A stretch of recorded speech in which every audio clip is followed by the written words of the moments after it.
Addition of vector. देखो vector तो आपने पढ़ लिया, वेक्टर क्या होता है, जैसे मान लो कहीं पर लिखा हो ए बी वेक्टर, ठीक है, तो ये जो ए बी वेक्टर है ये सिंपली क्या दिखाता है, ये ए से लेकर बी वेक्टर तक के डिस्प्लेसमेंट को दिखाता है, ठीक है। ए बी वेक्टर क्या दिखाता है, ए वेक्टर से बी वेक्टर तक के डिस्प्लेसमेंट, ए और बी वेक्टर के बीच में कितना डिस्प्लेसमेंट है, ठीक है। अच्छा, जैसे मान लो हमारे पास सपोज करो कोई एक वेक्टर है ए वेक्टर, लाइक इस तरह से, ठीक है, और मान लो कोई एक और वेक्टर है, सपोज करो ये कोई एक वेक्टर है बी वेक्टर। अब हम इन दोनों वेक्टर को क्या करना चाहते हैं, ऐड कराना चाहते हैं, ठीक है। तो ऐड करने के लिए हम शिफ्टिंग मेथड को यूज करते हैं, जिसमें हम बी वेक्टर को हम इस तरह से शिफ्ट करेंगे कि इसका जो इनिशियल पॉइंट है वो दूसरे वाले वेक्टर के जो फाइनल पॉइंट या जिसको हम टर्मिनल पॉइंट कहते हैं उससे कोइंसाइड करना चाहिए, ठीक है। तो हम क्या कर रहे हैं, बी वेक्टर को यहाँ से पकड़ेंगे और पकड़कर यहाँ पर खींच कर लेकर आएंगे, ठीक है। तो जब हम ऐसा करेंगे तो देखो क्या होगा, ये तो हो गया हमारा ए वेक्टर, और इसका मैग्नीट्यूड और डायरेक्शन बिना चेंज किए हुए, ना तो डायरेक्शन चेंज कर रहे हैं ना मैग्नीट्यूड, कुछ भी चेंज नहीं कर रहे हैं, बस इसको यहाँ से पकड़कर यहाँ खींच कर ला रहे हैं। तो ऐसा ही करते हैं, हम इसको लेकर जाते हैं यहाँ से, ना डायरेक्शन चेंज करेंगे और ना मैग्नीट्यूड, बस हमने इसको ले जाकर यहाँ रख दिया, ठीक। जब हम ऐसा करेंगे तो अब इसका इनिशियल पॉइंट, ठीक है, और इसका फाइनल पॉइंट, इन दोनों के बीच का जो डिस्टेंस, इन दोनों के बीच में जो आप वेक्टर बनाओगे, इस डायरेक्शन में जो वेक्टर बनाओगे, वो जो वेक्टर होगा वो इन दोनों के सम को रिप्रेजेंट करेगा, ए वेक्टर प्लस बी वेक्टर को, ठीक है। एक बार फिर से देखो, हमारे पास दो वेक्टर हैं, ए वेक्टर और बी वेक्टर, दोनों की डायरेक्शन मैग्नीट्यूड डिफरेंट सेम कुछ भी हो सकते हैं। अगर हमें उन्हें ऐड कराना है तो ऐड कराने के लिए क्या करेंगे, तो आंसर है एक वेक्टर को दूसरे वेक्टर के कहाँ पर ले जाकर रख देंगे, इसके इनिशियल पॉइंट को इसके टर्मिनल पॉइंट पर। क्लियर है बात, ठीक है, फाइनल पॉइंट पर ले जाकर रख देंगे। तो ऐसा करने पर अब जब हम इसके इनिशियल पॉइंट को और इसके फाइनल पॉइंट को ज्वाइन कराएंगे जिस वेक्टर से, वो वेक्टर इन दोनों वेक्टर के सम को रिप्रेजेंट करेगा। This is called triangle law of addition, ठीक है। क्या कहलाएगा, ट्राइंगल लॉ ऑफ एडिशन, ठीक है।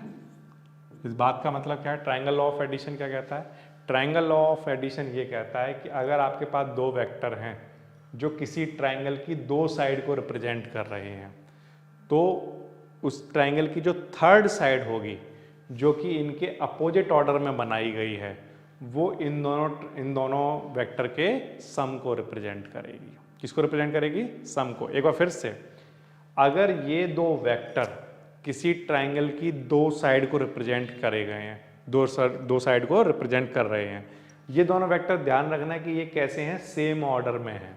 सेम ऑर्डर में है का क्या मतलब है कि जब ये वेक्टर एंड होता है वहीं से ये वेक्टर क्या हो रहा है, स्टार्ट हो रहा है, तो हम क्या कहेंगे, ये सेम ऑर्डर में है, ठीक है। तो जब भी दो वेक्टर जो कि सेम ऑर्डर में हैं अगर किसी ट्राइंगल की दो साइड को रिप्रेजेंट कर रहे हैं, ठीक है, तो उस ट्राइंगल की जो थर्ड साइड है जो कि अपोजिट ऑर्डर में है, अपोजिट ऑर्डर में है या नहीं है, ये देखो, ये जब जा रहा था ये जा रहा था, अब अगर मान लो सेम ऑर्डर बनाना था तो यहाँ से शुरू होना चाहिए था और यहाँ खत्म होना चाहिए था, ठीक। लेकिन आप इसका मतलब ये अपोजिट डायरेक्शन में है तो हम कहेंगे अपोजिट ऑर्डर में है। तो वो वेक्टर जो कि इन दोनों के अपोजिट ऑर्डर में है वो इनके किसको सम शो करेगा, सम को रिप्रेजेंट करेगा, थर्ड साइड्स, ठीक है। So this is triangle law of addition. इसी तरह से सेम यही आप पैरेललोग्राम लॉ के साथ भी कर सकते हो। जैसे मान लो एग्जांपल के लिए, मान लो ये कोई एक वेक्टर है, ठीक है, और इसके साथ ही मान लो हमारे पास ये कोई एक वेक्टर है बी वेक्टर, ठीक है, ये ए वेक्टर और ये बी वेक्टर, इस तरह से है। तो अब हम क्या करें, तो यहाँ पर तो इसका तो इनिशियल पॉइंट इससे ज्वाइंट है, अब क्या करेंगे, तो हम क्या करेंगे, इस वेक्टर के पैरेलल एक वेक्टर बना लेंगे, इसके इक्वल वेक्टर एक इधर, ठीक है, इधर हमने एक वेक्टर बना लिया, तो ये वेक्टर भी अब किसको रिप्रेजेंट करेगा, बी वेक्टर को। तो अब अगर हमने इसकी शिफ्टिंग इधर कर ली है, तो अब ट्रायंगल लॉ क्या कहता है ये सोचो बस आप। ट्रायंगल लॉ क्या कहता है कि ये जो क्वांटिटी है, ये वाला जो वेक्टर है जो कि अपोजिट डायरेक्शन में बनाया गया है, वो इन दोनों वेक्टर के सम को रिप्रेजेंट करेगा, हाँ या ना, ठीक है ना।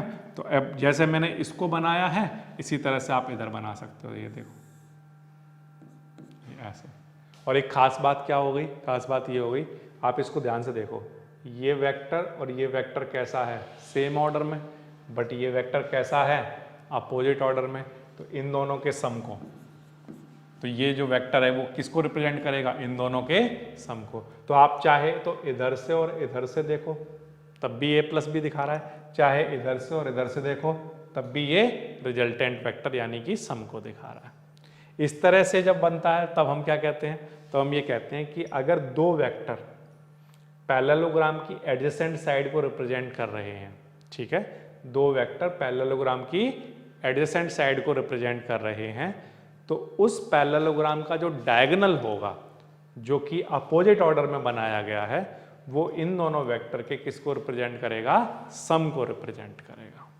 This is called parallelogram law, ठीक है, parallelogram law of vector addition.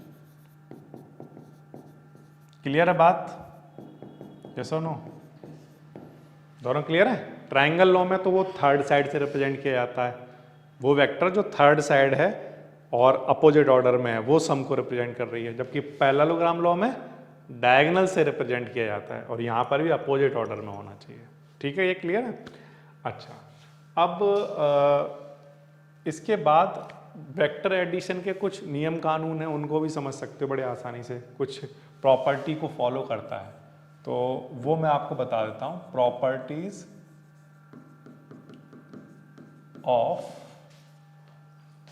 Properties of addition, ठीक है, वेक्टर की प्रॉपर्टी क्या है एडिशन के लिए, तो आंसर है ए वेक्टर को बी वेक्टर के साथ ऐड किया जाए या बी वेक्टर को ए वेक्टर के साथ ऐड किया जाए, वो दोनों एक ही बातें हैं।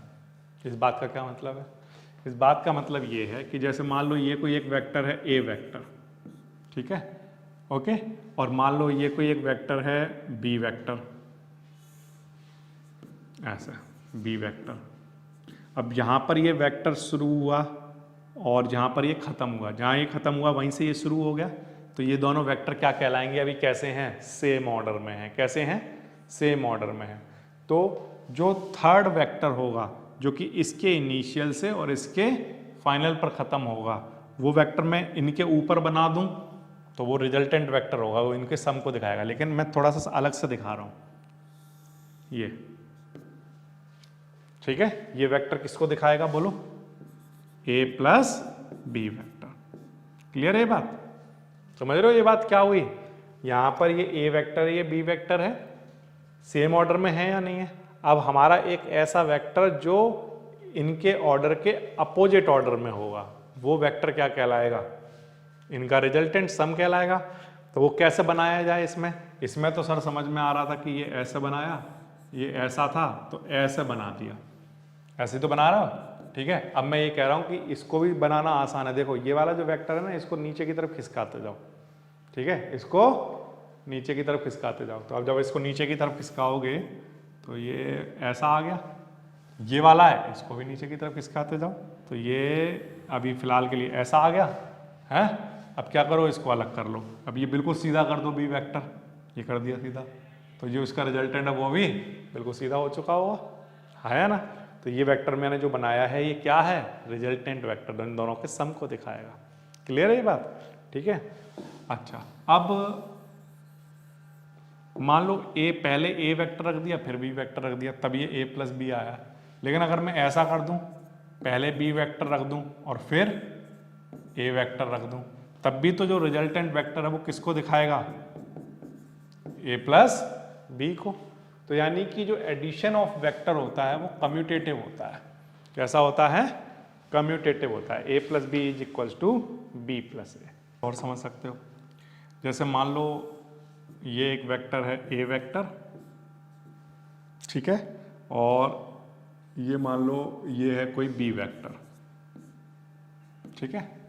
अब इस बी वेक्टर को हमने यहां पर रख लिया उठाकर, बी वेक्टर हो गया हमारा, और ए वेक्टर को हमने यहां शिफ्ट कर दिया, तो ये हमारा ए वेक्टर है, ठीक है। तो अब एक पैरेललोग्राम बन के तैयार हो गया।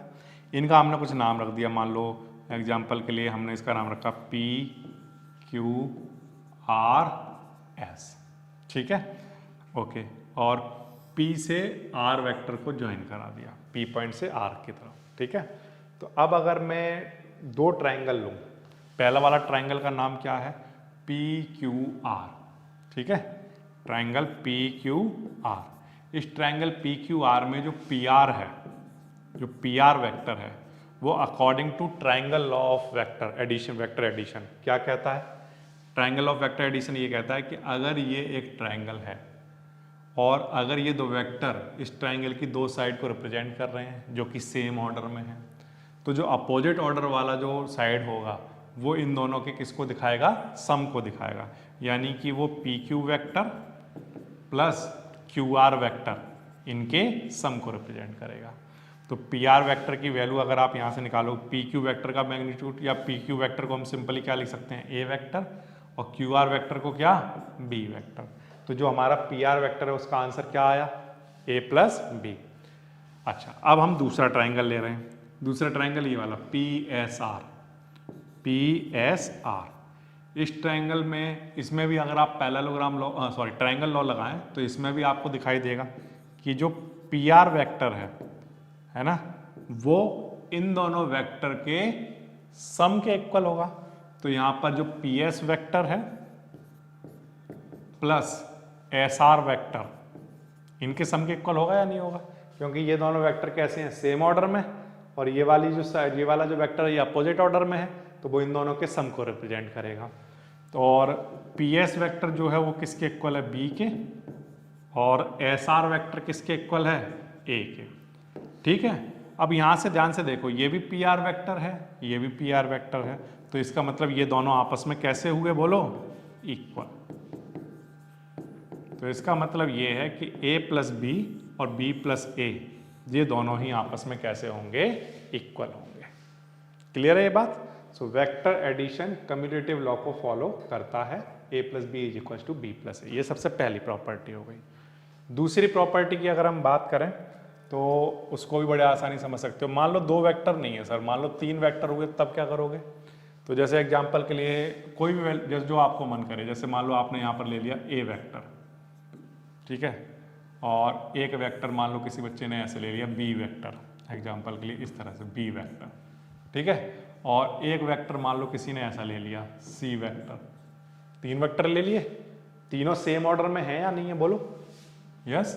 ये एंड हुआ, यहाँ से ये शुरू हुआ, ये एंड हुआ, यहाँ से ये शुरू हुआ, तो ये तीनों वेक्टर सेम ऑर्डर में हैं। अब ऐसा वेक्टर जो कि अपोजिट ऑर्डर में होगा, वो वेक्टर इन तीनों का रिजल्टेंट बन जाएगा, ठीक है।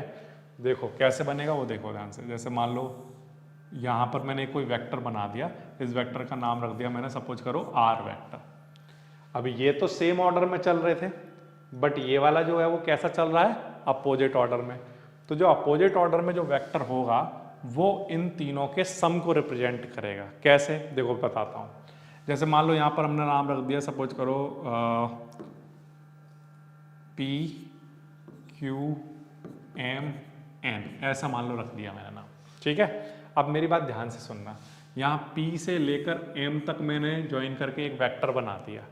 तो ये जो PM वेक्टर है कौन से वाले ट्राइंगल में, PNM में, PNM में, ये जो PM वेक्टर है ये किसको रिप्रेजेंट कर रहा है बताइए, ट्राइंगल लॉ के अकॉर्डिंग, क्योंकि ये दोनों सेम ऑर्डर में है और ये अपोजिट ऑर्डर में है, तो ये जो PM वाला वेक्टर है वो इन दोनों के सम को रिप्रेजेंट करेगा।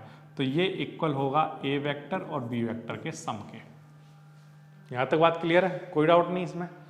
अब अगेन अगर आप देखो तो यहां पर अब एक काम और भी आप देख सकते हो, यहां पर जो PM वेक्टर दिख रहा है आपको, PM वेक्टर, पीएम वेक्टर और ये जो एम क्यू वेक्टर है इन दोनों के ऑर्डर सेम है, ठीक, लेकिन जो पी क्यू वेक्टर है उसका ऑर्डर अपोजिट है, हाँ या ना, यस। तो जो जो हमारा ये जो ट्राइंगल बन रहा है पी एम क्यू, इस पी एम क्यू ट्राइंगल में पी एम वेक्टर और एम क्यू वेक्टर का सम, पी एम वेक्टर और कौन सा वेक्टर, एम क्यू वेक्टर का सम किससे रिप्रेजेंट किया जाएगा, पी क्यू वेक्टर से, है या ना, क्लियर है ये बात। कौन सा वाला ट्राइंगल लिया है, ये वाला ट्राइंगल में, क्योंकि ये दोनों सेम ऑर्डर में है या अपोजिट ऑर्डर में, तो ट्राइंगल लॉ से ये वाला वेक्टर इन दोनों के सम को रिप्रेजेंट करेगा। अब पी क्यू वेक्टर हमारा किसके इक्वल है, आर के, पी एम वेक्टर हमारा किसके इक्वल है, तो पी एम वेक्टर तो हमने अभी अभी निकाला है, क्या लिख सकते हैं बोलो इसको, A plus B, plus M Q vector किससे रिप्रेजेंट किया गया है, सी वेक्टर से। तो इसका मतलब ये हो गया कि जो हमारा आर वेक्टर है वो ए plus B plus C vector के इक्वल होगा। तो इसका मतलब ये हो गया कि अगर मान लो कोई भी पॉलीगन हुआ, कोई भी पॉलीगन, पॉलीगन से मेरा मतलब ये है कि आप कितने भी वेक्टर बना लो सेम ऑर्डर के, जितने आपका मन करता हो उतने बनाते रहो, ठीक है, लेकिन जो भी वेक्टर आपने अपोजिट ऑर्डर में बनाया वही वेक्टर किसको रिप्रेजेंट करने लगेगा, इन सब के सम को रिप्रेजेंट करेगा। तो अभी मैंने आपको तीन वेक्टर का एग्जांपल लेकर दिखाया, ये तीनों सेम ऑर्डर में थे, तो जो अपोजिट ऑर्डर वाला वेक्टर था वो इन तीनों के सम के इक्वल है। अगर मैं 100 वेक्टर ऐसे बना दूं, ठीक है, लेकिन जो लास्ट वेक्टर बताऊंगा वो इन सब के सम के इक्वल होगा। क्लियर है बात। मान लो हम डायगोनल ऐसे लेकर चले, ऐसे, ठीक है, जब आप ऐसे लेकर चलोगे डायगोनल तो देखो क्या होगा, यहां पर आपके पास एक ट्राइंगल है N M Q, N M Q. अब इस एन एम क्यू ट्राइंगल में आप ट्राइंगल लॉ लगाओ, ठीक है। एक चीज तो आपने देख ही ली कि जितने भी वेक्टर हों उन सबके सम को रिप्रेजेंट करेगा वो वेक्टर जो कि अपोजिट ऑर्डर में है। अब लेकिन इसमें एक चीज और भी प्रूव कर सकते हो, वो क्या, वो बताता हूं आपको, कि जैसे यहां पर हमारा जो a प्लस बी था उसमें हमने c ऐड किया, या अगर हम ये करते कि a वेक्टर को ऐड कराते किसके साथ, b और c के साथ, तो वो भी दोनों एक ही बातें होती, वो दोनों ही किसके इक्वल होते, r के इक्वल। उसको प्रूफ करने के लिए आप क्या कर सकते हो, यहाँ पर एक, अभी आपने पहले ये वाला डायगोनल लिया, अब उसकी जगह ये वाला डायगोनल ले लो अपोजिट डायरेक्शन में, ठीक है। तो अब एन एम क्यू जो आपका ट्राइंगल है, इसमें जो आपका एन क्यू वाला जो ट्राइंगल है, एन क्यू, ये किसके इक्वल होगा बोलो, एन क्यू। तो आंसर ये दोनों इस ट्राइंगल की साइड है, तो ये अपोजिट ऑर्डर में है, तो ये इन दोनों के सम के इक्वल होगा, ठीक है। अब आप एक ट्राइंगल और ले लो, कौन सा वाला ट्राइंगल लोगे बताओ, ट्राइंगल का नाम है P N Q, triangle P N Q.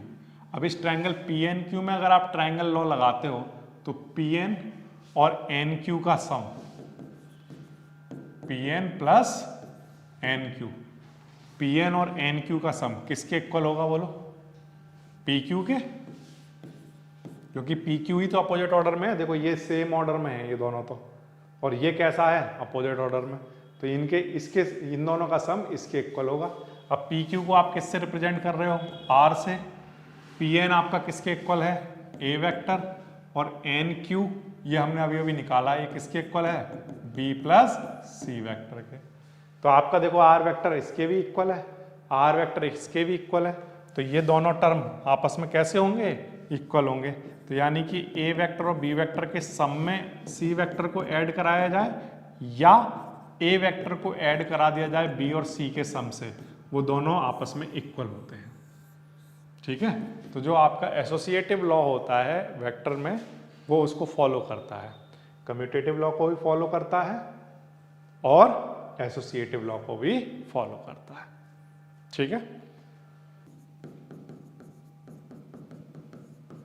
Subtraction, देखो एडिशन जब आपको समझ में आता है तो सब्ट्रैक्शन समझना आसान है।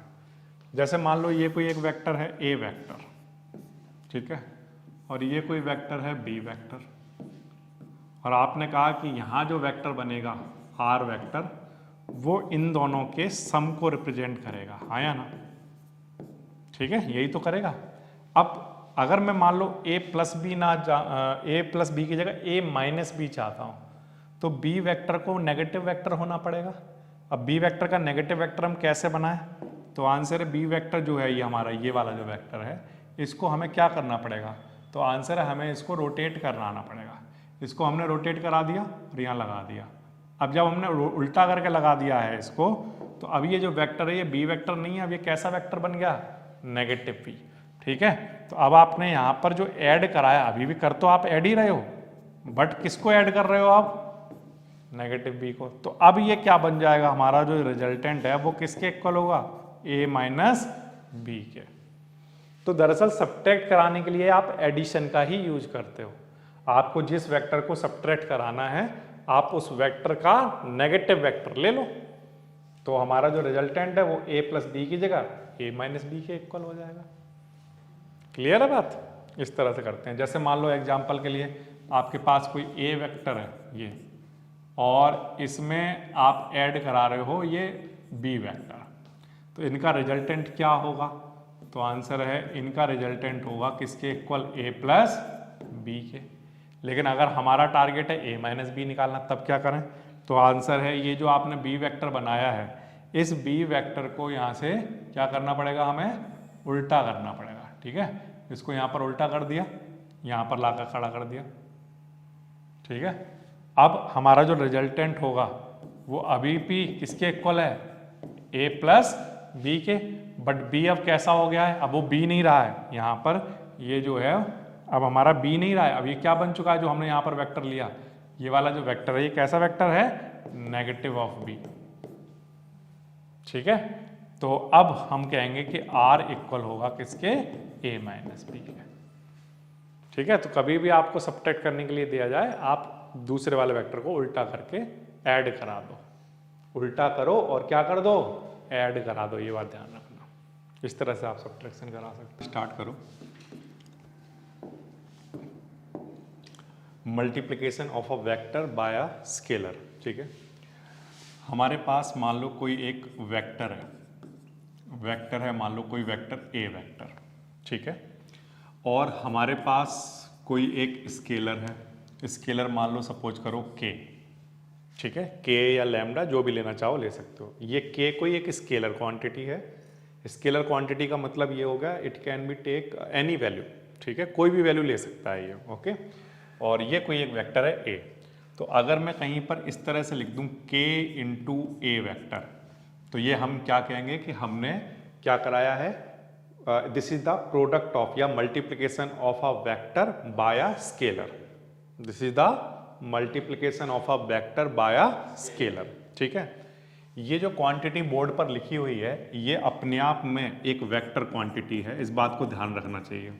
ये कैसी क्वांटिटी है? ये टोटल क्वांटिटी जो हाथ के पीछे लिखी हुई है ये कैसी क्वांटिटी है? एक वेक्टर क्वांटिटी है। ठीक है, ये जो वेक्टर क्वांटिटी है अगर ये, तो इसकी कोई ना कोई डायरेक्शन होगी। इसकी जो डायरेक्शन है या तो वो सेम डायरेक्शन होगी या अपोजिट होगी, यही पॉसिबिलिटी है। ठीक है, या तो सेम होगी या अपोजिट होगी। किसके? सेम और अपोजिट डायरेक्शन, सेम और अपोजिट डायरेक्शन एज ए। ठीक है, जैसे ए की जो डायरेक्शन है उसके या तो सेम होगी या अपोजिट होगी। सेम होगी ये किस बात पर डिपेंड करता है कि अगर मान लो के हमारा कैसा है? पॉजिटिव है। कैसा है? पॉजिटिव है। ठीक है, तब तो डायरेक्शन कैसी होगी? सेम। ओके, और अगर हमारा के नेगेटिव हो गया तब हमारी जो डायरेक्शन होगी, इस वेक्टर की जो डायरेक्शन होगी, के इंटू ए वेक्टर की डायरेक्शन होगी, वो कैसी होगी? अपोजिट होगी। ठीक है, ये वाली बात क्लियर है? इसको आप चाहो तो एक ज्योमेट्रिकली एग्जाम्पल बनाकर भी समझ सकते हो। जैसे एग्जाम्पल के लिए मान लो ये कोई एक वेक्टर है, ये वेक्टर है 2a वेक्टर। कितना वेक्टर है? या अभी फिलहाल के लिए पहले मैं इसको कहता हूँ ये कोई एक वेक्टर है a वेक्टर।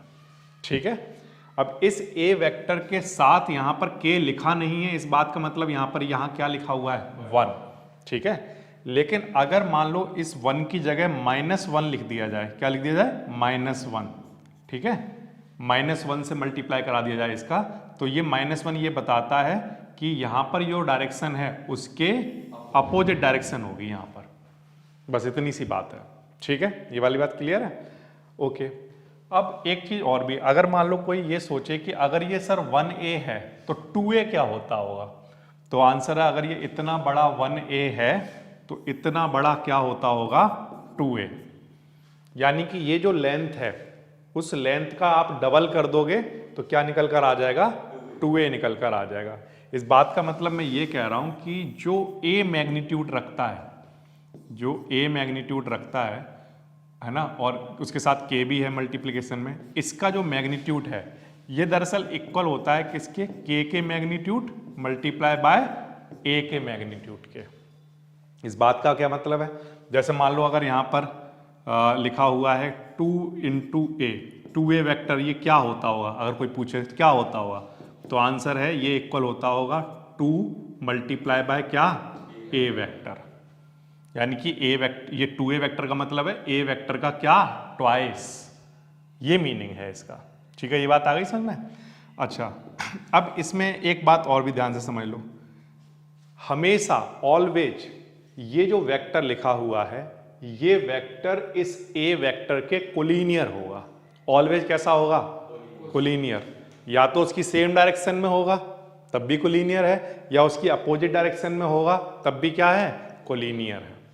ये बात समझ में आ रही है आपको? ठीक है, तो this is called multiplication of a vector by a scalar. कई बार ऐसा भी होता है बच्चों कि मान लो हमारे पास, सपोज करो कभी किसी भी केस में इफ ये जो k है ये 1 अपॉन a के मैग्नीट्यूड के इक्वल हो गया, किसके इक्वल हो गया, 1 अपॉन a वेक्टर के मैग्नीट्यूड के इक्वल। अगर हमारा k 1 अपॉन a वेक्टर के मैग्नीट्यूड के इक्वल है तब उस केस में क्या होगा, k इंटू a वेक्टर। तो हम जानते हैं k इंटू a वेक्टर जो होता है वो किसके इक्वल हुआ करता है, बोलो, k का मैग्नीट्यूड और a का मैग्नीट्यूड। अब जो k है वो हमारा किसके इक्वल है, 1 अपॉन a वेक्टर के मैग्नीट्यूड के। अगर है तो उस केस में क्या होगा बच्चों, यहाँ इससे ये कैंसिल हो जाएगा और सॉल्व होकर क्या बचेगा, 1। तो जब हमारा जो ये जो मैग्नीट्यूड है, जब इसका मैग्नीट्यूड 1 के इक्वल आएगा तब हम क्या कहेंगे, ये जो वेक्टर है ये क्या है, यूनिट वेक्टर। क्या है, यूनिट वेक्टर।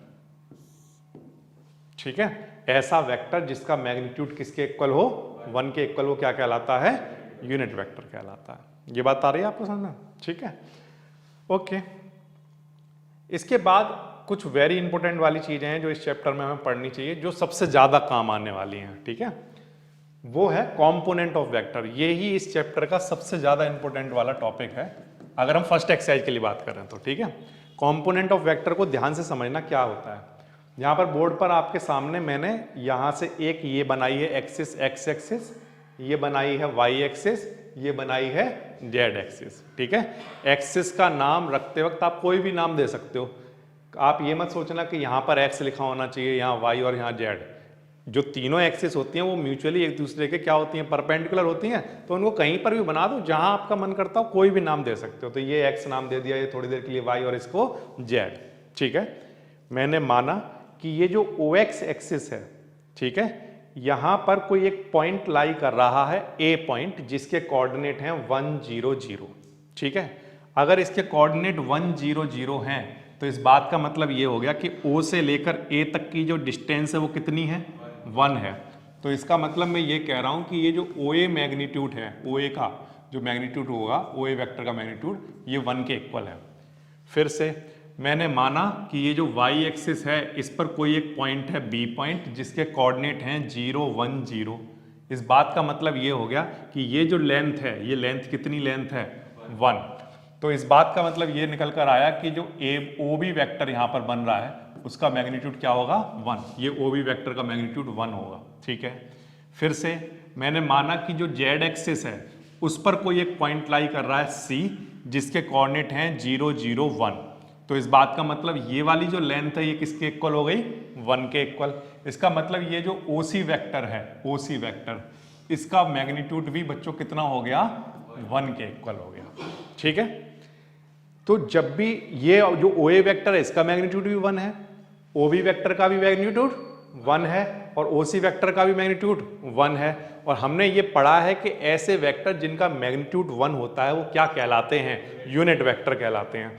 तो इसका मतलब OA वेक्टर, या हम कहें OB वेक्टर, या हम कहें OC वेक्टर, ये कैसे वेक्टर हैं?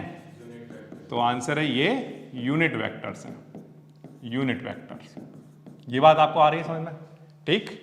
इन यूनिट वेक्टर को रिप्रेजेंट करने का हमने एक तरीका बनाया है कि x डायरेक्शन में जो भी यूनिट वेक्टर होगा उसको हम किससे डिनोट करेंगे, आई कैप से। ठीक है, तो यहां पर आई कैप और y एक्सिस के लिए यूनिट वेक्टर j कैप और सिमिलरली z एक्सिस के लिए k कैप। तो i, j and k are the क्या हैं, यूनिट वेक्टर, यूनिट वेक्टर्स। ये मैंने OA का नाम रख दिया है आई कैप, OB का नाम J कैप और OC यूनिट वेक्टर है ना OC, उसका नाम क्या रख दिया है, केवल ये नाम रखे गए हैं, ये यही हैं, सेम ही हैं। ठीक है, ये क्या है, unit vector in the direction, कौन कौन सी डायरेक्शन में बोलो, X, Y and Z axis, Z direction respectively. ठीक है, ये बात समझ में आ गई? ओके, हम इनको आगे कहीं ना कहीं यूज कर लेंगे जब भी हमें जरूरत पड़ेगी। ये तो बात हो गई बिल्कुल बेसिक इनिशियल स्टार्टिंग हो गई कि ठीक है, एक्सिस पर यूनिट वेक्टर लाई करते हैं जिनका मैग्नीट्यूड 1 के इक्वल होता है और जो डायरेक्शन को रिप्रेजेंट करते हैं। इसके बाद का मतलब ये हो गया कि अगर कहीं पर आई कैप लिखा होगा तो आप समझ जाओगे कि वो आई कैप किसको दिखा रहा है, एक्स एक्सिस की डायरेक्शन में है, एक्स एक्सिस की डायरेक्शन में यूनिट वेक्टर को। ठीक है, ये बात क्लियर है? अच्छा, अब जैसे मान लो अब आप इसको कंसीडर करो, अब हम ना क्या करेंगे, यहाँ पर कुछ कंपोनेंट निकालने की कोशिश करेंगे। अभी तक तो हमने क्या किया था, जो पॉइंट कंसीडर किए थे वो एक्सिस के ऊपर किए थे, हाँ या ना? देखो ये सब एक्सिस के ऊपर ही तो है, लेकिन जरूरी तो नहीं पॉइंट एक्सिस के ऊपर होगा, कहीं बाहर हुआ तो तब क्या करोगे? तो आंसर है कि मानो ये हमारी एक्स एक्सिस है, ये वाई एक्सिस है और ये जेड एक्सिस है। ठीक है, अब एक्स एक्सिस पर कोई भी वैल्यू होगी, कोई भी वैल्यू हो सकती है एक्स, ठीक है, कोई भी वैल्यू जो होगी वो क्या होगी, एक्स, और एक्स डायरेक्शन में जो यूनिट वेक्टर होगा वो क्या होगा, आई कैप। सिमिलरली वाई डायरेक्शन में जो कोई भी वैल्यू यहां पर लाई कर रही होगी वो क्या होगी, वाई, और इस डायरेक्शन में जो यूनिट वेक्टर होगा जो कि डायरेक्शन को रिप्रेजेंट करेगा वो क्या होगा, जे कैप। ठीक है, सिमिलरली यहां पर ये जेड और क्या होगा, के कैप। यहां पर एक बात ध्यान से समझनी चाहिए, ये जो OS है, OS ये इक्वल है किसके, OS इक्वल है Y के, किसके इक्वल है, Y के, ये Y के इक्वल है। ये जो OR है ये किसके इक्वल है, लेंथ Z के इक्वल है, जो डिस्टेंस है, जो लेंथ है। ठीक है, और जो OX जो लेंथ है ना, इस वही यहां पर भी चाहो तो कोई एक नाम रख सकते हो, P, यहाँ पर मान लो हमने कुछ नाम रख दिया Q। ठीक है, ये जो OQ है, ये OQ क्या है, कितनी लेंथ है बताओ, लेंथ बताओ सिर्फ कितनी है, X। ठीक है, तो अगर ये Y है, ये Z है और ये X है, तो यहां कहीं ये कोई पॉइंट लाई कर रहा होगा जिसके कोऑर्डिनेट क्या होंगे, X, Y और Z। ये बात आ रही है आपको समझ में? ठीक है, तो ये जो पॉइंट P है, अब इसको हम वेक्टर की फॉर्म में कैसे लिखें, तो हमें पता है कि वेक्टर की फॉर्म में लिखने के लिए दो चीजें रिक्वायर्ड होती हैं, एक तो मैग्नीट्यूड और उसके साथ उसकी क्या, डायरेक्शन। ठीक, तो हमने कहा कि वाई एक्सिस में जो मैग्नीट्यूड है वो कितना है, y, और उस डायरेक्शन में जो यूनिट वेक्टर है वो क्या है, जे कैप। इसको मैं वहां पर जे कैप को इसके साथ मल्टीप्लाई में कैसे लिख दिया सर, तो आंसर मान लो कहीं पर लिखा हुआ है y, तो उसको लिखा जा सकता है क्या, y इंटू 1 लिख सकता हूं, और 1 को मैं क्या लिख सकता हूं, यूनिट वेक्टर का मैग्नीट्यूड होता है 1। तो y के लिए हमने क्या नाम रखा, जब भी y के लिए यूनिट वेक्टर की बात करनी होगी तो उसे क्या कहेंगे, जे कैप। तो अब इससे हमारा काम हो गया कंप्लीट, मैग्नीट्यूड है, हाँ है, डायरेक्शन है, हाँ है, दोनों चीजें हो चुकी हैं। ठीक है, अच्छा अब लिखना स्टार्ट करवा रहा हूं, देखो कैसे लिखोगे। यहां पर अगर आप ध्यान दो तो आपको देखो ये आपको यहां पर दिखाई देगा OP दिखाई दे रहा, OP वेक्टर, इसकी डायरेक्शन क्लियरली दिखाई देनी चाहिए सब बच्चों को, दिख रही है OP वेक्टर। ठीक है, अच्छा एक और वेक्टर दिखा रहा हूं, ये वाला, P1P वेक्टर दिख रहा है, P1P वेक्टर दिख रहा है, यहां से इसको ज्वाइन करा रहा हूं ये OP1। ठीक है, अब आप ध्यान से देख लो 3 वेक्टर, कौन कौन से वेक्टर दिख रहे हैं सर? एक तो आपको दिख रहा होगा OP वेक्टर दिख रहा है, एक आपको दिख रहा है OP1 वेक्टर, एक आपको दिख रहा है PP1 वेक्टर। ठीक है, अब आप इसमें ट्राइंगल लॉ अप्लाई करो। कौन सा law? By triangle law. Triangle law पढ़ा है ना, क्या होता है बोलो? ट्राइंगल लॉ क्या कहता है कि जो भी साइड, ट्राइंगल की वो साइड जो कि अपोजिट ऑर्डर में बनाई गई है वो अदर 2 वेक्टर के सम के इक्वल होगी, अदर 2 साइड के सम के इक्वल होगी। तो अब देखना ध्यान से, ये जो OP1 है, OP1, ये OP1 की डायरेक्शन और ये PP1 की डायरेक्शन, ये दोनों सेम ऑर्डर में है, हाँ या ना बोलो? यस, क्लियर दिखाई दे रहा है? OP1 और P1P ये कैसे हैं? सेम ऑर्डर में, बट OP जो है वो कैसा है? अपोजिट ऑर्डर में। तो ट्राइंगल लॉ ये कहता है कि ये क्या होगा? रिजल्टेंट, ये इन दोनों के किसको दिखाएगा? सम को दिखाएगा। तो यहां से अगर आप देखो तो ये जो OP वेक्टर है, OP वेक्टर जो है ये इक्वल रहा होगा किसके? OP1 के प्लस में क्या? PP1 के, P1P के, है ना, P1P वेक्टर के। यहां तक क्लियर है बात?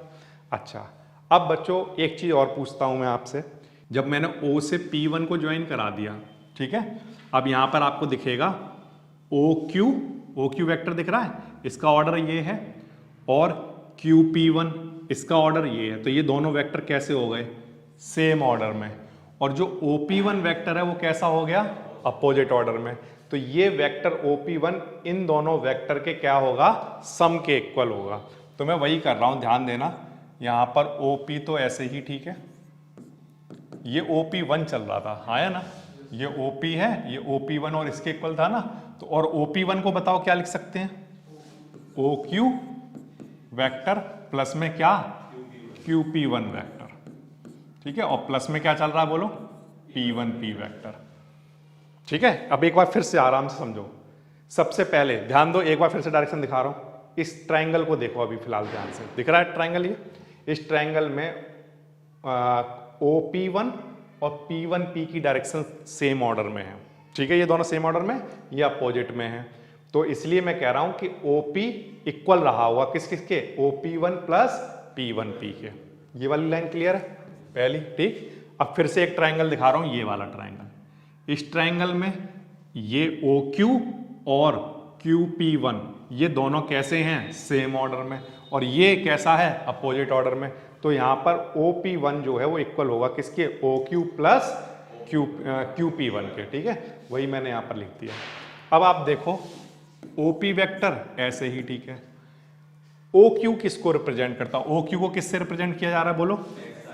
XI cap. QP1 कहाँ है? QP1 ये किसके इक्वल होगा? देखो जितना ये होगा उतना ही ये होगा, है ना, क्योंकि ये क्या है? पैरेललोग्राम ही तो है।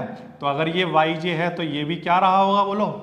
YJ। तो QP1 को आप लिखोगे YJ कैप प्लस P1P क्या रहा होगा?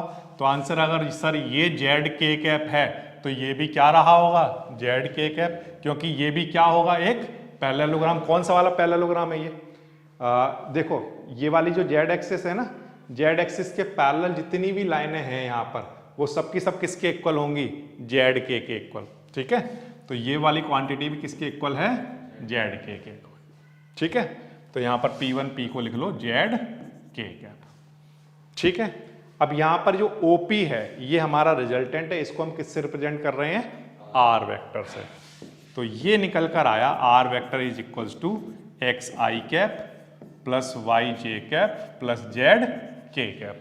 अब बात को ध्यान सुनना, 3 डायमेंशन में कहीं पर भी कोई एक पॉइंट है P, ठीक है, जिसके कोऑर्डिनेट क्या है? XY Z, और उस P का जो पोजीशन वेक्टर है उसको हमने OP वेक्टर के पोजीशन वेक्टर को किससे रिप्रेजेंट किया?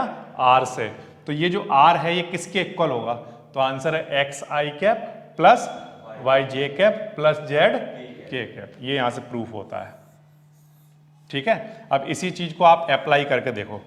मैं कह रहा हूं आपसे कि कोई एक पॉइंट है P पॉइंट, ठीक है, उसके कोऑर्डिनेट 2 3 4 हैं, ठीक है। तो इस पॉइंट का आप पोजीशन वेक्टर लिखकर दिखाओ। क्या लिखकर दिखाओ? पोजीशन वेक्टर, ठीक है। पोजीशन वेक्टर का क्या मतलब होता है कि ऑरिजिन से ये जो वेक्टर बन रहा होगा OP, इसको आपको लिखकर दिखाना है। तो ये जो OP वेक्टर है ये किसके इक्वल रहा होगा बताओ? तो आंसर है 2i cap plus 4k cap. ये समझ में आ रहा है? इस तरह से लिखोगे तो कोई भी पॉइंट आपको अब मिल जाएगा, ये उसका पोजीशन वेक्टर रहा होगा। ठीक है, यहां तक बात आ रही है समझ में? इसको आप चाहो तो R से रिप्रेजेंट कर सकते हो, ठीक है। अब एक वेरी इंपॉर्टेंट वाली बात और समझ लो, वो क्या है कि इस फिगर में आपको कुछ राइट एंगल्स दिखाई दे रहे होंगे। कहाँ पर दिख रहे होंगे? देखो सुनना ध्यान से, आपको राइट एंगल कहाँ पर दिखाई देंगे? आपको राइट एंगल दिखाई दे रहा होगा यहाँ पर, इस जगह पर राइट एंगल दिखाई देगा, ये यहाँ से, सॉरी इस जगह पर ऐसे, ठीक है। यहाँ पर आपको क्या दिखाई देगा? एक राइट एंगल। ये वाली अब आप अगर ये राइट एंगल है तो यहाँ पर इस जगह पर आप क्या करो? पाइथागोरस थ्योरम लगा सकते हो, बड़े आसानी से लगा सकते हो। पाइथागोरस थ्योरम जब लगाओगे तो कैसे लगाओगे? तो आंसर है कि इस ट्राइंगल में, ट्राइंगल का नाम क्या है? OP1P। ट्राइंगल का नाम है OP1P।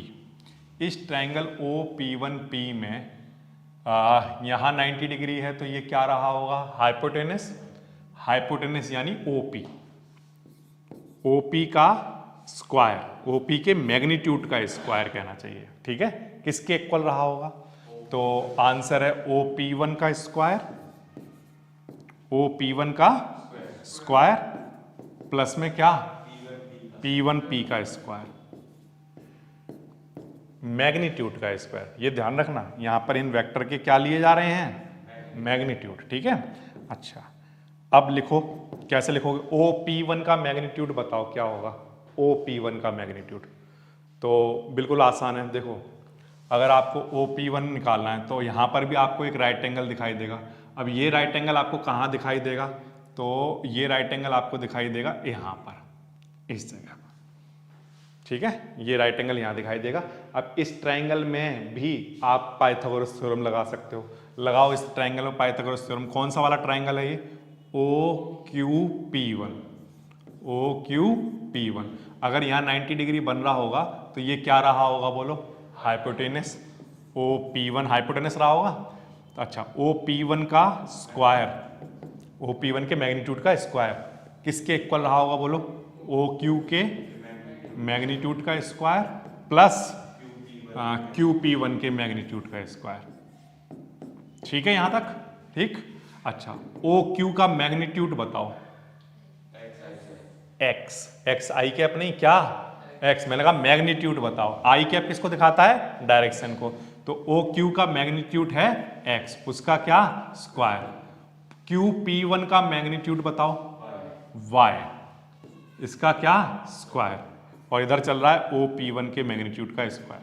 तो अगर कहीं पर OP1 के मैग्नीट्यूड का स्क्वायर लिखा हो, उसे क्या लिखा जा सकता है? X square plus Y square. तो वही मैं यहां पर लिख रहा हूं, X square plus Y square plus P1P के मैग्नीट्यूड का स्क्वायर। P1P का मैग्नीट्यूड कितना है?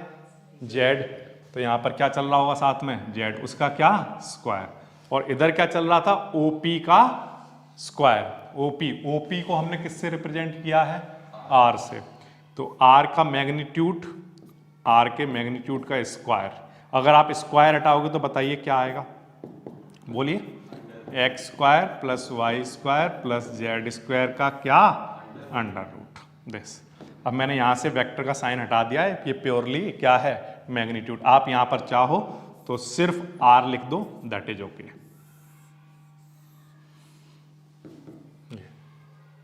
ठीक है, यहां तक बात आ गई समझ में? अब इस कंप्लीट को आप अप्लाई भी करके देख लो। जैसे मान लो मैं आपसे बोलता हूं कि ये कोई एक पॉइंट है P जिसके कोऑर्डिनेट है मान लो 1 2 3, ठीक है। तो इस पॉइंट P का पहले तो आप वेक्टर लिखकर दिखाओ, पोजीशन वेक्टर। जब मैं वेक्टर कहूं तो आप सोचना मैं पोजीशन वेक्टर कह रहा हूं, क्योंकि क्या लिखा जाएगा हमेशा? पहले पोजीशन वेक्टर ही लिखा जाएगा, ठीक है। तो पोजीशन वेक्टर लिखकर दिखाओ और फिर उसका मैग्नीट्यूड निकालो। दो चीज़ें आपको बोली जाएं, ठीक है। तो ओपी या मैं कहूँ आर वेक्टर कैसे निकालोगे, बोलो बोलो, क्या रहा होगा बोलो। हमेशा किसके इक्वल होता है, ये हमने क्या रिजल्ट निकाला है वो तो, अगर हमारे P पॉइंट के कोऑर्डिनेट एक्स वाई जेड हैं तो R जो होता है वो हमारा किसके इक्वल होता है, एक्स आई कैप प्लस वाई जे कैप प्लस जेड के कैप। तो सिमिलरली इसमें आएगा, यहाँ पर क्या आएगा, ये x है, ये y है और ये z है, तो क्या आएगा बोलो, 1 आई कैप, हाँ 2 जे कैप 3 के कैप। वेक्टर लिखना समझ में आ गया, पॉइंट से वेक्टर कैसे लिखते हैं, बिल्कुल सिंपल है। फिर अगर मान लो उसने बोला कि इसका मैग्नीट्यूड लिख कर दिखाओ, ठीक, तो मैग्नीट्यूड कैसे निकाला जाएगा, अंडर रूट में एक्स स्क्वायर यानी इसका स्क्वायर प्लस वाई स्क्वायर यानी 2 का स्क्वायर प्लस 3 का स्क्वायर। इस क्वांटिटी को आप सॉल्व करोगे और जो भी होगा वो आपका आंसर निकल कर आ जाएगा। समझ आ रही है बात, क्लियर है। ये रहा होगा, ये जो मैग्नीट्यूड √14 निकल कर आया ये किसको रिप्रेजेंट करता है, तो आंसर है इस पॉइंट की ऑरिजिन से डिस्टेंस को रिप्रेजेंट करता है, इस पॉइंट की ऑरिजिन से लेंथ को रिप्रेजेंट करता है। ठीक है, जब भी हम मैग्नीट्यूड निकालते हैं, मैग्नीट्यूड का क्या मतलब होता है, वो पॉइंट ऑरिजिन से कितना दूर है, ये वो बताता है कि ये √14 यूनिट दूर है। यूनिट कुछ भी हो सकती है, सेंटीमीटर या जो भी हो। समझ आ गई बात, ठीक है। So this is the concept of component of vector, ठीक है। हाँ, ऑलवेज ऑरिजिन से लिया जाएगा उसको, ठीक है। अच्छा, इसके बाद वेक्टर जॉइनिंग 2 पॉइंट। अब आप इसको समझो, मान लो 3 डायमेंशनल प्लेन के अंदर कोई 2 पॉइंट दे दिए, एक नहीं 2 पॉइंट दे दिए। पहला पॉइंट आपको दे दिया, मान लो सपोज करो P1 और उसके कोऑर्डिनेट है x1 y1 z1। तो बताओ इसका जो पोजीशन वेक्टर होगा वो क्या रहा होगा। अब तो सीख गए या नहीं सीख पाए, बताओ। OP1 वेक्टर बताओ क्या होगा, हाँ x1 i cap y1 j cap z1 k cap. कोई प्रॉब्लम नहीं आई। फिर मान लो इसी 3 डायमेंशनल प्लेन में कोई एक पॉइंट लाई कर रहा है P2 जिसके कोऑर्डिनेट हैं x2 y2 z2, तो इसका पोजीशन वेक्टर होगा OP2, ठीक है। और ये किसके इक्वल रहा होगा बताइए, x2 i cap y2 j cap z2 k cap. इसमें भी कोई प्रॉब्लम नहीं। अगर ये जो आपको ट्रायंगल दिखाई दे रहा है, ट्रायंगल का नाम है OP1 P2, ठीक है, OP1 P2, इसमें हम ट्रायंगल लॉ लगाएं, ठीक है। तो ट्रायंगल लॉ के अकॉर्डिंग आप देखो, ये OP1 और P1 P2 ये दोनों सेम ऑर्डर में हैं और OP2 अपोजिट ऑर्डर में है। तो ट्रायंगल लॉ कहता है कि जो OP2 वेक्टर होगा ये इन दोनों वेक्टर के किसके इक्वल होगा, बोलो, सम के इक्वल होगा। तो OP1 प्लस बोलो P1 P2 वेक्टर, हाँ या ना, यस। अच्छा, अब OP1 ये आपने निकाल लिया था, कितना है, OP1 है हमारे पास दिस क्वांटिटी। तो अगर मान लो हमारा जो टारगेट है वो क्या निकालना टारगेट है, हमारा टारगेट P1 P2 निकालना है। तो मैं पहले यहाँ पर एक काम करता हूँ, P1 P2 का मैग्नीट्यूड लिखता हूँ, P1 P2 वेक्टर लिखता हूँ, किसके इक्वल रहा होगा, बताओ किसके इक्वल रहा होगा। तो आंसर है OP2 वेक्टर माइनस में क्या, ठीक है। ये तो क्लियर है ना कि ये क्वांटिटी इन दोनों के सम के इक्वल होगी ट्रायंगल लॉ से। ये इधर ही रखा, ये माइनस में लेकर आ गए, ठीक है। अब इसका हमें वैल्यू पता है, OP2 वेक्टर कितना है, ये x2 i cap plus y2 j cap plus z2 k cap minus OP1 vector this quantity x1 i cap y1 j cap z1 k cap, ठीक है। इसमें भी कोई प्रॉब्लम नहीं। और ये सब इक्वल चल रहा है P1 P2 वेक्टर के, जिसको हम लोग जो हम रिक्वायर्ड क्वांटिटी है P1 P2 को जब हम ज्वाइन करें तो वहाँ से ज्वाइन करके जो वेक्टर बनेगा वो हम जानना चाहते हैं। तो वो वेक्टर किसके इक्वल होगा, देखो बच्चों, यहाँ पर x2 i कैप लिखा है और माइनस में यही क्या चल रहा होगा, x1 i कैप। तो इन दोनों में से i कैप क्या आ चुका होगा, कॉमन, बचा क्या होगा, ठीक है, प्लस। ऐसे y2 जे कैप और ये माइनस का y1 जे कैप, इन दोनों में से जे कैप कॉमन आ चुका होगा, क्या बचा होगा y2 माइनस, ठीक है। अच्छा, प्लस सिमिलरली के कैप कॉमन आ चुका होगा इसमें से और माइनस के z1 के कैप में से, तो क्या आ गया होगा z2 माइनस z1, ये आया p1 p2 वेक्टर, ठीक है, समझ आ गई बात। तो दो वेक्टर को जब हम ज्वाइन करते हैं तो उन दोनों वेक्टर के जो पोजीशन वेक्टर हैं उनसे आप उस वेक्टर को फाइंड करते हो। इस बात का मतलब क्या हुआ, इस बात का मतलब ये हुआ, बच्चों ध्यान से सुनना, अब मैं वेरी इंपॉर्टेंट वाली बात बताने जा रहा हूँ। मान लो आपके पास दो पॉइंट हैं, एक तो पॉइंट है ए, कुछ भी, जैसे मान लो 5 6 7, ठीक है, ये कोई ए पॉइंट है, और मान लो एक कोई पॉइंट है बी पॉइंट 10 12 14 ऐसे कुछ, ठीक है, इस तरह से है। अब मैं ये कहूं कि आप ए बी वेक्टर लिख कर दिखाओ, कौन सा वेक्टर लिखने को बोल रहा हूं मैं आपको, ए बी वेक्टर, ये वेक्टर लिखकर दिखाना है, ठीक। तो हमने अभी अभी क्या सीखा, हमने अभी अभी ये सीखा कि जब भी दो पॉइंट हमें पता हो, P1 और P2 पता हो, तो P1 P2 लिखने का क्या तरीका है, तो आंसर है P1 P2 लिखने का तरीका है ये,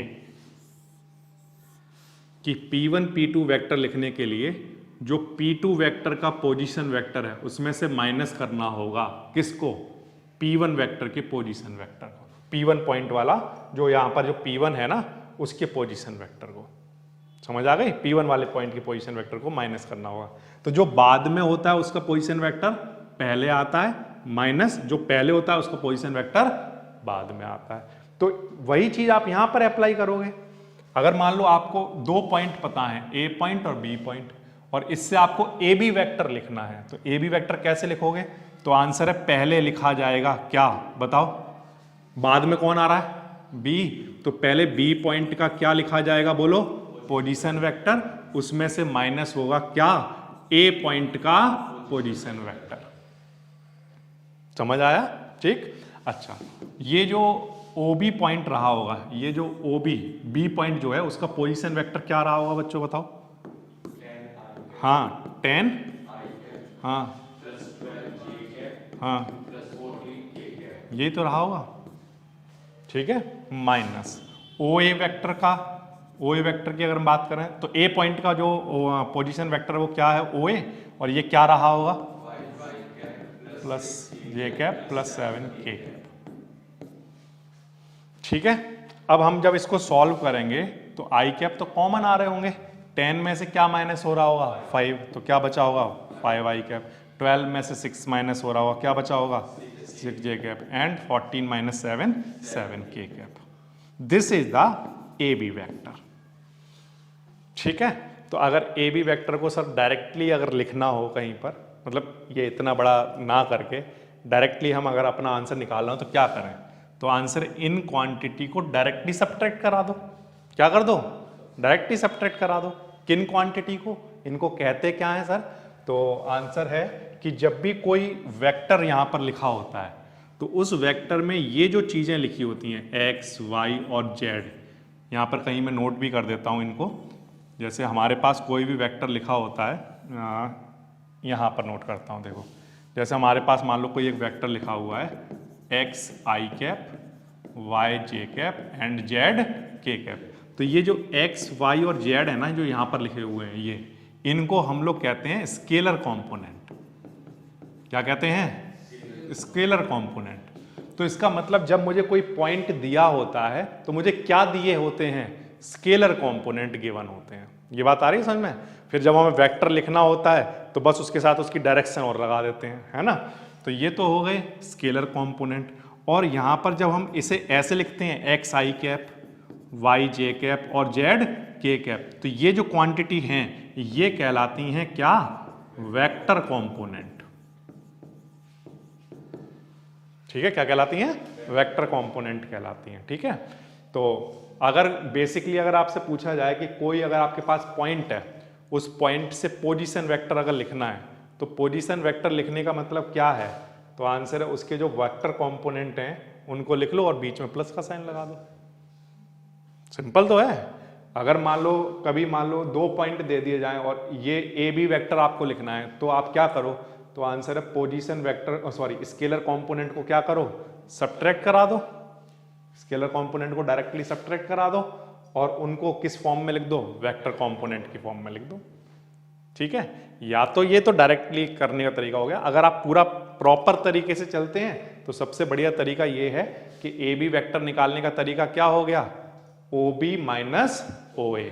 अगर मान लो कभी किसी को पी क्यू वेक्टर निकालने के लिए आया तो वो क्या कर रहा होगा बोलो, बाद में कौन आ रहा है, क्यू, तो क्या लिखोगे पहले ओ क्यू और उसमें से क्या माइनस करोगे, ओ पी। आसान है। अब जो लास्ट चीज इस चैप्टर में यूज होने वाली है वो है सेक्शन फॉर्मूला। ठीक है, सेक्शन फॉर्मूला हम लोग पहले भी कोऑर्डिनेट ज्योमेट्री में डिस्कस कर चुके हैं पिछली क्लासों में, तो इसको समझना आसान है। जैसे मान लो बच्चों यहाँ पर ये कोई एक वेक्टर है पी क्यू वेक्टर, ये दिख रहा है आपको पी क्यू वेक्टर। इस पी क्यू वेक्टर को कोई ओ आर वेक्टर, ठीक है, क्या कर रहा है, दो पार्ट में डिवाइड कर रहा है। ठीक है, एम और एन के रेशियो में डिवाइड कर रहा है। कौन सा वेक्टर, ये जो पी क्यू वेक्टर है इसको कौन सा वेक्टर डिवाइड कर रहा है, ओ आर वेक्टर। ठीक है, अगर पॉइंट्स के टर्म में कहोगे तो कैसे कहोगे कि ये कोई पॉइंट है P, ये कोई पॉइंट है Q, और इस पॉइंट P और Q को ज्वाइन करने वाले वेक्टर को कोई पॉइंट R क्या कर रहा है, M और N के रेशियो में डिवाइड कर रहा है। वेक्टर के फॉर्म में कहोगे तो ये OP वेक्टर इसका पोजीशन वेक्टर हो गया, OQ वेक्टर इसका क्या हो गया, पोजीशन वेक्टर हो गया। तो जो R पॉइंट है उसका पोजीशन वेक्टर क्या होगा, OR। यही दरअसल डिवाइड कर रहा है इस PQ वेक्टर को M और N के रेशियो में। ठीक है, अब बच्चों बिल्कुल सिंपल सा तरीका है सेक्शन फॉर्मूला निकालने का। वो क्या है, देखो सुनो ध्यान से। आपको क्या ये दिखाई दे रहा है, ये वाला पार्ट, कौन सा वाला पार्ट, ये ऐसे, ये वाला पार्ट दिखाई दे रहा है ऐसे, ये दोनों सेम ऑर्डर में, यस और नो, यस, ये दिख रहा है। ठीक है, और ये क्या है, अपोजिट ऑर्डर में। ठीक, तो यहाँ से अगर हम देखें तो जो R है, ठीक है, और जो R है ये किसके इक्वल रहा होगा बोलो, OP वेक्टर यानी कि A वेक्टर और PR वेक्टर प्लस में क्या, PR वेक्टर, ऐसे तो होगा। ठीक है, तो यहाँ से ये कितना आ जाएगा, R माइनस A, ये क्या निकल कर आ गया बोलो, PR वेक्टर। इसमें कोई डाउट तो नहीं। ठीक, अच्छा फिर से देखना बच्चों, यहाँ पर आपको इस वाले ट्रायंगल को ध्यान से देखना है। इसमें ये वेक्टर और ये वेक्टर दोनों सेम ऑर्डर में है, बट ये कैसा है, अपोजिट ऑर्डर में। तो अगर मैं इसमें ट्रायंगल लॉ लगाऊं तो जो B वेक्टर है, जो मेरा B वेक्टर है वो इक्वल रहा होगा किसके, R vector plus QR, R vector plus QR या RQ वेक्टर। ठीक है, ठीक है, यहां तक कोई दिक्कत नहीं। अब यहां से B वेक्टर माइनस में क्या आ जाएगा, R वेक्टर, और इधर क्या चल रहा है, RQ वेक्टर। ठीक है, अब बच्चों ये जो PR वेक्टर है और ये जो RQ वेक्टर है, ये दोनों एक दूसरे को M और N के रेशियो में डिवाइड कर रहे हैं, हाँ या ना। PR वेक्टर और RQ वेक्टर, इनका रेशियो हमें पता है कितना, M ratio N। PR vector हमारे पास कितना है, R minus A, R vector minus A vector upon RQ vector कितना है, B माइनस R, और इधर क्या चल रहा है, M अपॉन। ठीक है, यहां तक कोई दिक्कत नहीं। अब हम क्या करें, अब कुछ नहीं करना है, क्रॉस मल्टीप्लाई कराओ। इस N का मल्टीप्लाई यहां कराओगे तो बताओ क्या आएगा, NR वेक्टर माइनस में क्या, NA क्या। ठीक है, NA वेक्टर। ऐसे इधर मल्टीप्लाई कराओ, बताओ क्या आएगा, MB वेक्टर माइनस, हाँ, MR वेक्टर। ठीक है बच्चों, अब ये जो NR वेक्टर है ये तो ऐसे ही ठीक है, ये वाला इधर आएगा तो कैसा हो जाएगा बोलो, प्लस का। अच्छा, MB वेक्टर ऐसे ही ठीक है, ये इधर आएगा तो कैसा हो जाएगा बोलो, प्लस का। ठीक है, अच्छा इसके बाद इन दोनों में से क्या कॉमन आ रहा है, R वेक्टर, तो यहाँ पर कॉमन आ जाने के बाद यहाँ क्या बचेगा, N प्लस M, और इस क्वांटिटी को चाहो तो आप N into A vector, M into B vector, और इसको क्वांटिटी को अपॉन में ले जाकर लिख दो, तो यहाँ से r किसके इक्वल आ जाएगा बोलो, N A vector plus M B vector upon में क्या, N plus M. This is the formula for section. Section formula जो है वो क्या कहता है, अगर आपको ये वेक्टर पता करना है जो कि इस पी क्यू वेक्टर को क्या कर रहा है, डिवाइड कर रहा है एम और एन के रेशियो में, तो इसको पता करने का क्या तरीका है, तो आंसर है इस वेक्टर को तो आपको मल्टीप्लाई कराना है किससे, इससे, इसको मल्टीप्लाई कराना है इससे, और अपॉन में क्या चल रहा होगा बोलो, m plus n, n multiply by a, m multiply by b, और अपॉन में क्या चल रहा होगा, n प्लस m। इस तरह से आप निकालोगे, ठीक है। जिस तरह से ये मैंने आपको ड्राइव करके दिखाया, कैसे ड्राइव करके दिखाया, एक बार फिर से देखो, ध्यान दो। यहाँ पर सबसे पहले मैंने इस ट्रायंगल में क्या लगाया, ट्रायंगल लॉ। ट्रायंगल लॉ लगाओगे तो ये जो वेक्टर है, क्योंकि ये अपोजिट ऑर्डर में है इन दोनों वेक्टर के, तो ये वेक्टर इन दोनों के सम के इक्वल होगा। तो r vector is equals to a vector plus pr vector. ये m मत लिख देना, m वेक्टर नहीं है, m कोई एक स्केलर क्वांटिटी है, ठीक है। तो r वेक्टर किसके इक्वल होगा, a vector plus pr vector. यहाँ से a इधर आ जाएगा। सिमिलरली यही काम इधर किया, ये दोनों कैसे हैं, सेम ऑर्डर में, ये कैसा है, अपोजिट ऑर्डर में, तो ये b vector r vector plus qr vector के इक्वल होगा। तो यहाँ से qr की वैल्यू आ गई। अब हमें पता है कि pr और qr m और n के रेशियो में है, तो यहाँ पर इनकी वैल्यू पुट कर दी जो हमने यहाँ निकाली थी, ठीक। फिर क्रॉस मल्टीप्लाई कराकर सॉल्व करके किसकी वैल्यू निकाल ली, r की। ये फॉर्मूला बन के तैयार हो गया। ये अब हम डायरेक्टली यूज करेंगे, हम ऐसा नहीं करेंगे बार बार ये करेंगे, डायरेक्ट ये फॉर्मूला यूज करेंगे, ठीक है। अब ऐसा भी हो सकता है, कैसा कि ये जो पी क्यू वेक्टर है इसको कोई ओ आर वेक्टर, ठीक है, किस में डिवाइड कर रहा हो, एम और एन के रेशियो में, यानी कि एक्सटर्नली डिवाइड कर रहा हो, ठीक है। पहले तो क्या हो रहा था, यहां पर था आर पॉइंट, ठीक, तो वो इंटरनली डिवाइड कर रहा था। अब आर पॉइंट कहाँ है, बाहर है, तो अब कैसे डिवाइड कर रहा है, एक्सटर्नली। एक्सटर्नली के केस में जैसे मैंने ये डेरिवेशन किया है, सेम डेरिवेशन आएगा, ठीक है। और बट जो फाइनल रिजल्ट है, पहले रिजल्ट जो आया है वो कुछ इस तरह से आया है, एम बी अपॉन में क्या, एम प्लस एन, ऐसे आया है, ठीक है। यही रिजल्ट निकल कर आया है। अब दोबारा में जब रिजल्ट आएगा तो वो इस तरह से रहेगा, M B minus N A upon में क्या, एम माइनस एन। ये एक्सटर्नली के लिए रिजल्ट निकल कर आएगा, ठीक है। तो इसका डेरिवेशन नहीं कर रहा हूं, वहां पर इसका डेरिवेशन आपको करके दिखा दिया है, इसी में बस माइनस के साइन लगा देने हैं बस आपको, ठीक है। तो ये आपका एक्सटर्नली का रिजल्ट बन जाएगा। तो ये हो गया एक्सटर्नल, और ये वाला रिजल्ट इंटरनल के लिए, ठीक है। तो ये आपके सारे कॉन्सेप्ट हो गए जो आपको इस चैप्टर के अंदर यूज करने हैं, ठीक है। तो क्या क्या बात याद रखनी है, पहली बात तो सबसे पहली चीज जो आपने पढ़ी है वो है एडिशन ऑफ वेक्टर, ठीक है। एडिशन ऑफ वेक्टर किया जाता है ट्रायंगल लॉ से या पैरेललोग्राम लॉ से, नंबर एक बात। फिर आपने देखा मल्टीप्लिकेशन।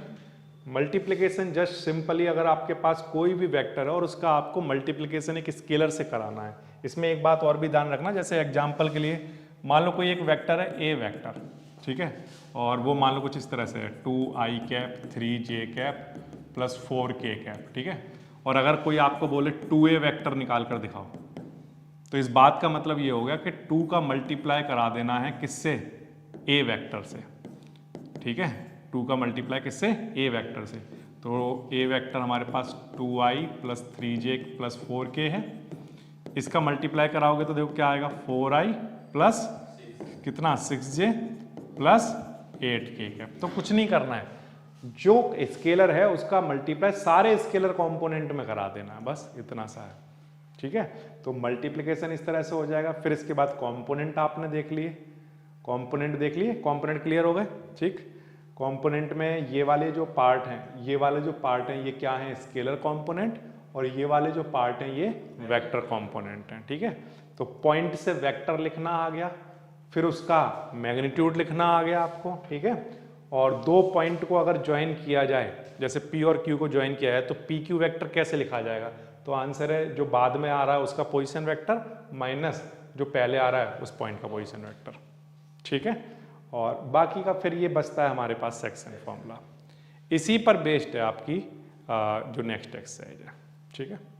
कोई भी सपना साकार करने के लिए सबसे जरूरी है सही कोच का होना। चुनिए जीएस क्लासेस को और करें अपने बोर्ड एंड जेईई का सपना साकार। Download the app now.